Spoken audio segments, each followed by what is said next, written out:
ಇತ್ತೀಚೆಗೆ ಕಾಕ್ರೋಚ್ ಜನತಾ ಪಾರ್ಟಿಯವರು ಒಂದು ಹೋರಾಟವನ್ನು ಕೈಗೊಂಡಿದ್ದರು.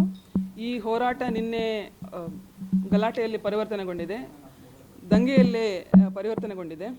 ಹೀಗಾಗಿ ನಾನು ಮಾತನಾಡಲು ನಿರ್ಧರಿಸಿದೆ. ಮುಖ್ಯವಾಗಿ ಕಾಕ್ರೋಚ್ ಜನತಾ ಪಾರ್ಟಿ ನೀಟ್ ಪರೀಕ್ಷೆಯ ಬಗ್ಗೆ ಎತ್ತಿರುವ ಪ್ರಶ್ನೆಗಳಲ್ಲಿ ಸೂಸೈಡ್, ವಿದ್ಯಾರ್ಥಿಗಳ ಸೂಸೈಡ್ ಮತ್ತು ಪೇಪರ್ ಲೀಕ್ ಬಗ್ಗೆ.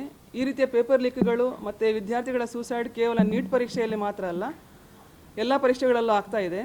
ಅದನ್ನು ಅಡ್ರೆಸ್ ಮಾಡಬೇಕು, ಬರೀ ನೀಟ್ ಎಕ್ಸಾಮ್ ಮಾತ್ರ ಅಲ್ಲ. ಆದರೆ ಅವರು ಹೋಗ್ತಾ ಇರುವ ದಾರಿ ಸರಿ ಇಲ್ಲ. ಕಾಕ್ರೋಚ್ ಜನತಾ ಪಾರ್ಟಿಗೆ ಕಾಕ್ರೋಚ್ ಜನತಾ ಪಾರ್ಟಿ ಅನ್ನೋ ಹೆಸರು ಬರಲು ಕಾರಣ ಜಸ್ಟಿಸ್ ಸೂರ್ಯಕಾಂತ್ ಅವರು ಹೇಳಿದ ಕಾಕ್ರೋಚ್ ಅನ್ನುವ ಪದ ಬಳಕೆ. ಒಂದು ನ್ಯಾಯಾಧೀಶರಾಗಿ ನ್ಯಾಯಪೀಠದಲ್ಲಿ ಉನ್ನತ ಹುದ್ದೆಯಲ್ಲಿ ಕುಳಿತುಬಿಟ್ಟು ಕೋರ್ಟ್ನ ಡೆಕೋರಮನ್ನು ಮೇಂಟೈನ್ ಮಾಡುವ ಬದಲಿಗೆ ಆ ರೀತಿಯಾಗಿ ಕ್ಷುಲ್ಲಕ ಹೇಳಿಕೆ ನೀಡಿದ್ದು ಕೋರ್ಟ್ನ ಘನತೆಗೆ ಧಕ್ಕೆ ಬಂದಿದೆ. ಕಂಟೆಂಪ್ಟ್ ಆಫ್ ಕೋರ್ಟ್ ಕೇವಲ ಕಕ್ಷಿದಾರರಿಗೆ, ವಕೀಲರಿಗೆ ಅಥವಾ ಪೊಲೀಸರು ಅಥವಾ ಸಾಕ್ಷಿ ನುಡಿಯುವ ಜನರಿಗೆ ಮಾತ್ರ ಅಲ್ಲ. ಇದು ಕಂಟೆಂಪ್ಟ್ ಆಫ್ ಕೋರ್ಟ್ ಅನ್ನೋದು ನ್ಯಾಯಾಧೀಶರು ಯಾವಾಗ ಕೋರ್ಟ್ನ ಗೌರವ ಮತ್ತು ಘನತೆಗೆ ಧಕ್ಕೆ ತರ್ತಾರೆ ಆಗ ಅವರ ಮೇಲೆ ಅನ್ವಯ ಆಗಬೇಕು. ಮತ್ತು ಈಗ ಇವರ ಕಾಕ್ರೋಚ್ ಹೇಳಿಕೆಯಿಂದ ಅದು ಮುಂದುವರೆದು ದೊಡ್ಡದಾಗಿ ಕಾನೂನು ಮತ್ತು ಸುವ್ಯವಸ್ಥೆಗೆ ತೊಂದರೆಯಾಗಿದೆ. ದೆಹಲಿಯಲ್ಲಿ ಒಂದು ರೀತಿಯ ಅರಾಜಕತೆಯ ವಾತಾವರಣ ನಿರ್ಮಾಣವಾಗಿದೆ. ಹಾಗಾಗಿ ನಾನು BJP ಮತ್ತು ಕಾಂಗ್ರೆಸ್ಗರಲ್ಲಿ ಕೇಳೋದೇನಂತ ಹೇಳಿದರೆ, ಲೋಕಸಭೆಯಲ್ಲಿ ಇಂಪೀಚ್ಮೆಂಟ್ ಮೋಷನನ್ನು ಮಂಡನೆ ಮಾಡಿ ಎಗೇನ್ಸ್ಟ್ ಸೂರ್ಯಕಾಂತ್ ಅವರ ಮೇಲೆ. ಆಗ ಇನ್ಮೇಲೆ ಇದು ಕೇವಲ ಒಬ್ಬ ಜುಡಿಷಿಯರಿ ಅಥವಾ ನ್ಯಾಯಾಧೀಶರ ಘಟನೆ ಅಲ್ಲ, ಬಹಳಷ್ಟು ಜಡ್ಜ್ಗಳು ಇದೇ ರೀತಿ ಏನೇನೋ ನ್ಯಾಯಪೀಠದ ಮೇಲೆ ಕುಳಿತುಕೊಂಡ್ಬಿಟ್ಟು ರಾಜಕೀಯ ಸ್ಟೇಟ್ಮೆಂಟ್ಗಳನ್ನು ಕೊಡೋದನ್ನು ಸಹ ನಾನು ನೋಡಿದ್ದೇನೆ. ಇದಕ್ಕೆ ಒಂದು ಬ್ರೇಕ್ ಆಗಬೇಕಾದ ಅವಶ್ಯಕತೆ ಇದೆ. ಹಾಗಾಗಿ ಇಂಪೀಚ್ಮೆಂಟ್ ಮೋಷನನ್ನು ಮಂಡನೆ ಮಾಡಬೇಕು. ಸಾಧ್ಯವಾದರೆ ಅದನ್ನು ಧರ್ಮೇಶ್ ಪ್ರಧಾನ್ ಅವರೇ ಮಂಡನೆ ಮಾಡೋದು ಸೂಕ್ತ ಎನ್ನುವುದು ನನ್ನ ಅಭಿಪ್ರಾಯವಾಗಿದೆ. ಅದೇ ರೀತಿ ಎರಡನೇದಾಗಿ, ನೀಟ್ ಪರೀಕ್ಷೆ ಪ್ರಾರಂಭವಾದಾಗ ದಕ್ಷಿಣ ಭಾರತದಲ್ಲಿ, ಅದರಲ್ಲೂ ಮುಖ್ಯವಾಗಿ ತಮಿಳುನಾಡಿನಲ್ಲಿ ಸ್ಟಾಲಿನ್ ಅವರು ಅದನ್ನು ವಿರೋಧಿಸಿದರು. ಈಗ ಕೇವಲ ಪೇಪರ್ ಲೀಕ್ ಮತ್ತು ಆತ್ಮಹತ್ಯೆ ಬಗ್ಗೆ ಮಾತ್ರ ಮಾತನಾಡ್ತಾ ಇದ್ದಾರೆ ಎಲ್ಲರೂ. ಇಲ್ಲ, ಆ ನೀಟ್ ಅನ್ನುವ ಶಿಕ್ಷಣ ಪದ್ಧತಿ, ಎಕ್ಸಾಮಿನೇಷನ್ ಪದ್ಧತಿ ದಕ್ಷಿಣ ಭಾರತೀಯರಿಗೆ ಮಾರಕವಾಗಿದೆ. 2017ರಿಂದ ಪ್ರಾರಂಭವಾಗಿ ಇಲ್ಲಿಯವರೆಗೂ ಎಷ್ಟು ದಕ್ಷಿಣ ಭಾರತೀಯರು, ಇಲ್ಲಿನ ಯುವ ಶಕ್ತಿ, ಇಲ್ಲಿನ ಯುವ ಜನರು ವೈದ್ಯರಾಗಿದ್ದಾರೆ ಎನ್ನುವುದನ್ನು ಪರಿಶೀಲನೆ ಮಾಡಬೇಕಾದ ಸಮಯ ಈಗ ಬಂದಿದೆ. ಆ ಕುರಿತಾಗಿ ಕೆಲವು ವರದಿಗಳನ್ನು ಪ್ರತಿ ದಕ್ಷಿಣ ಭಾರತದ ರಾಜ್ಯಗಳು ಮಂಡನೆ ಮಾಡಬೇಕು, ಪರಿಶೀಲನೆ ಮಾಡಬೇಕು ಅಂತ ಕೇಳಿಕೊಳ್ತಾ ಇದ್ದೇನೆ.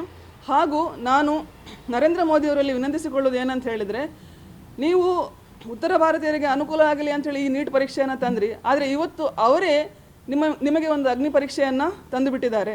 ಜಿರಳೆಗಳು ಅಂತ ಹೇಳಿಬಿಟ್ಟು ನಿಮಗೇನೆ ತೊಂದರೆ ಕೊಡ್ತಾ ಇದ್ದಾರೆ. ದಂಡಂ ದಶಗುಣಂ ಅನ್ನುವ ರೀತಿಯಲ್ಲಿ ಈಗ ಆ ನೀಟ್ ಪರೀಕ್ಷಾ ಪದ್ಧತಿಯನ್ನೇ ರದ್ದುಗೊಳಿಸಿ, ಆಗ ಅವರಿಗೆ ಬುದ್ಧಿ ಬರ್ತದೆ. ಸೊ ನೀವೇನಾದರೂ ನೀಟ್ ಪರೀಕ್ಷಾ ಪದ್ಧತಿಯನ್ನೇ ರದ್ದುಗೊಳಿಸಿದರೆ ನಾನು ನಿಮಗೆ ಬೆಂಬಲ ನೀಡುತ್ತೇನೆ ಮೋದಿಜಿ. ಪೊಲೀಸರು ಇನ್ನು ಈ ಹೋರಾಟದ ಸಂದರ್ಭದಲ್ಲಿ ನಾನು ಗಮನಿಸಿದ ಅಂಶ, ನಿನ್ನೆ ಪೊಲೀಸರು ಹೊಡೆದರು ಅಂತ ಹೇಳಿ ಬಂತು, ಆದರೆ 2 ದಿನದ ಹಿಂದೆ ಈ ಅಭಿಜಿತ್ ದೀಪ್ಕೆ ಮತ್ತು ಅವನ ಸಂಗಡಿಗರೇ ಸೇರಿಬಿಟ್ಟು ಪೊಲೀಸರನ್ನು ಕಿಚಾಯಿಸ್ತಾ ಇದ್ರು. ಜೋರು ಮಳೆ ಬಂದಿತ್ತು ಅಂತ ಈ ಜಿರಳೆ ಹೋರಾಟಗಾರರೆಲ್ಲ ಮಳೆಯಲ್ಲಿ ನೆಂದಿದ್ರು. ಈ ಪೊಲೀಸರು ಪಕ್ಕದಲ್ಲೇ ನಿಂತಿದ್ದಾರೆ, ಅವರು ಟೆಂಟಲ್ಲಿ ಇದ್ರು ಅಂತ ಹೇಳಿ ಏನು ಮಾಡೋಕ್ಕೆ ಹೋಗಲಿಲ್ಲ, ಹೊಡೆಯೋಕ್ಕೆ ಹೋಗಲಿಲ್ಲ, ಸುಮ್ಮನೆ ನಿಂತಿದ್ರು. ಅದರಲ್ಲಿ ಒಬ್ಬ ಪೊಲೀಸನ ಹೊಟ್ಟೆ ದೊಡ್ಡದಿತ್ತು ಅಂತ ಹೇಳಿ ಅವನನ್ನು ಈ ಅಭಿಜಿತ್ ದೀಪ್ಕೆಯ ಸ್ನೇಹಿತ ಕಿಚಾಯಿಸ್ತಾ ಹೇಳ್ತಾ ಇದ್ದಾನೆ, ನೋಡಿ ಎಷ್ಟು ದೊಡ್ಡ ಹೊಟ್ಟೆ ಇದೆ ಅಂತ ಹೇಳಿ. ಇವರು ಫಿಲ್ಮ್ ಆ್ಯಕ್ಟರ್ಗಳು ಏನಾದರೂ ಒಂದು ಸುತ್ತು ದಪ್ಪ ಆದರೆ ಅವರ ಬಗ್ಗೆ ಯಾರಾದರೂ ಕಮೆಂಟ್ ಮಾಡಿದೆ ಸೋಷಿಯಲ್ ಮೀಡಿಯಾದಲ್ಲಿ, ಅದು ಬಾಡಿ ಶೇಮಿಂಗ್ ಅಂತ ಇದೇ ಜಿರಳೆಗಳು, ಲಿಬರಲ್ಗಳು ಜಗಳಕ್ಕೆ ಬರ್ತಾರೆ, ಉಪನ್ಯಾಸ ನೀಡ್ತಾರೆ. ಈಗ ನಿಮಗೆ ಪೊಲೀಸರು ಹೊಟ್ಟೆಯ ಬಗ್ಗೆ ಮಾತನಾಡುವಾಗ ಅದು ಬಾಡಿ ಶೇಮಿಂಗ್ ಅಂತ ಅನಿಸೋದಿಲ್ವಾ? ಅಲ್ಲಿ ಹೆಣ್ಣು ಮಕ್ಕಳು ಸೀರೆಯಲ್ಲಿ ನಿಂತಿದ್ದಾರೆ, ಅವರು ಯೂನಿಫಾರ್ಮಲ್ಲಿ ಹಾಕ್ಕೊಂಡ್ಬಿಟ್ಟು ಅವರ ಸೀರೆ ಒದ್ದೆ ಆಗಿಲ್ಲ ಅಂತ. ಜಿರಳೆಗಳಿಗೆ ರೇನ್ ಡ್ಯಾನ್ಸ್ ಮಾಡಲಿಕ್ಕೆ ಇಂಟ್ರೆಸ್ಟ್ ಇದ್ದರೆ ನೀವು ಮಾಡಿ, ಪೊಲೀಸರು ಯಾಕೆ ನಿಮ್ಮ ಜೊತೆ ಮಳೆಯಲ್ಲಿ ಒದ್ದೆ ಆಗಬೇಕು? ಈಗ 1 ತಿಂಗಳು ನೀವು ಒಂದು ಹೋರಾಟ ಮಾಡಿದ್ರಂತ ನೀವು ಇಷ್ಟು ಹೋರಾಟ ಮಾಡ್ತಾ ಇದ್ದೀರಾ. ವರ್ಷಂಪ್ರತಿ ಇಡೀ ದಿನ ಅಲ್ಲಿ ಚಳಿ, ಮಳೆ, ಗಾಳಿ ಅಂತ ನೋಡದೆ ಪೊಲೀಸರು ಬಂದೋಬಸ್ತ್ ಮಾಡ್ತಾರೆ, ದಿನ ಹೋರಾಟ ಮಾಡ್ತಾರೆ, ಅವ್ರ ಜೀವನವೇ ಹೋರಾಟ. ಅದರ ಬಗ್ಗೆ ಯಾಕೆ ನೀವು ಯಾರು ಮಾತಾಡೋದಿಲ್ಲ? ಇದು ಏನಲ್ಲ, ಜಿರಳೆ ಅಂತ ಹೇಳಿದರೆ ಯಾವ ಹೆಣ್ಣು ಮಕ್ಕಳಿಗಂತೂ ಇಷ್ಟನೇ ಇಲ್ಲ. ನನಗೆ ಇಷ್ಟ ಇಲ್ಲ, ನಿಮಗೆ ಯಾರಿಗೆ ಇಷ್ಟ ಇದೆ ಅಂತ ನಂಗೆ ಗೊತ್ತಿಲ್ಲ, ಯಾಕೋ ಗೊತ್ತಿಲ್ಲ. ಕಾಂಗ್ರೆಸ್ಸಿಗರಿಗೆ ಇಷ್ಟ ಆಗಿಬಿಟ್ಟಿದೆ, ಅರವಿಂದ್ ಕೇಜ್ರಿವಾಲ್ಗೆ ಜಿರಳೆ ಇಷ್ಟ ಆಗಿಬಿಟ್ಟಿದೆ. ಪೊರಕೆ ತರ್ತೇನೆ, ಭ್ರಷ್ಟಾಚಾರವನ್ನು ಗುಡಿಸ್ತೇನೆ ಅಂತ ಹೇಳ್ತಾ ಇದ್ದ ಅರವಿಂದ್ ಕೇಜ್ರಿವಾಲ್ ಇದು ಪೊರಕೆಗೆ ಮೂಲೆಯಲ್ಲಿ ಕೂತಿದೆ, ಅದರ ಮೇಲೆಲ್ಲ ಜಿರಳೆನೇ ಹರಿದಾಡ್ತಾ ಇದೆ ಇವತ್ತು. ಇದು ಅಷ್ಟೇ, ಇದಂತ ಹೇಳಿದ್ರೆ ಗೊತ್ತಾಗುತ್ತೆ ಅಂತ ಹೇಳಿ. ಇದು ನಾನು ಜಿರಳೆ ಅಲ್ಲ, ಮಹಿಳೆ. ಸೊ ನನಗೆ ಜಿರಳೆ ಇಷ್ಟ ಆಗೋದಿಲ್ಲ. ಆ್ಯಂಡ್ ನಾನು ಜಿರಳೆಯನ್ನು ಹೊಡೆಯೋಕ್ಕೆ ಬಳಸೋದು ಪೊರಕೆ, ಇಲ್ಲದ್ರೆ ಮೆಟ್ಟು. ಈಗ ಪೊರಕೆ ಮೂಲೆಯಲ್ಲಿ ಕೂತಿದೆ, ನೆಕ್ಸ್ಟ್ ಜಿರಳೆ ಅಂತ ಹೇಳಿದರೆ ಮೆಟ್ಟು ತಗೊಂಡು ಹೊಡಿತೇನೆ ಅಷ್ಟೇ. ಮತ್ತು ಇನ್ನೊಂದು ಪೊಲೀಸರಿಗೆ ಹೇಳೋದಷ್ಟೇ, ನೀವು ಲಾಠಿ ಚಾರ್ಜ್ ಟಿಯರ್ ಗ್ಯಾಸ್ ಎಲ್ಲ ಯೂಸ್ ಮಾಡಿದರೆ ಅವರಿಗೆ ಬಹಳ ಬೇಸರ ಆಗ್ತದೆ. ಕಾಂಗ್ರೆಸ್ಸಿಗರಿಗೆಲ್ಲ ಟಿಯರ್ ಗ್ಯಾಸ್ ಯೂಸ್ ಮಾಡಿದ್ರು, ಲಾಠಿ ಚಾರ್ಜ್ ಮಾಡಿದ್ರು ಅಂತ ಹೇಳಿ. ಒಂದು ಕೆಲಸ ಮಾಡಿ, ಪೊಲೀಸರು ಬೂಟ್ ತೆಗೆದು ಪಕ್ಕದಲ್ಲಿ ಇಡಿ, ಮೆಟ್ಟು ಹಾಕೊಂಡು ಬನ್ನಿ, ಮೆಟ್ಟಲ್ಲಿ ಹೊಡೀರಿ.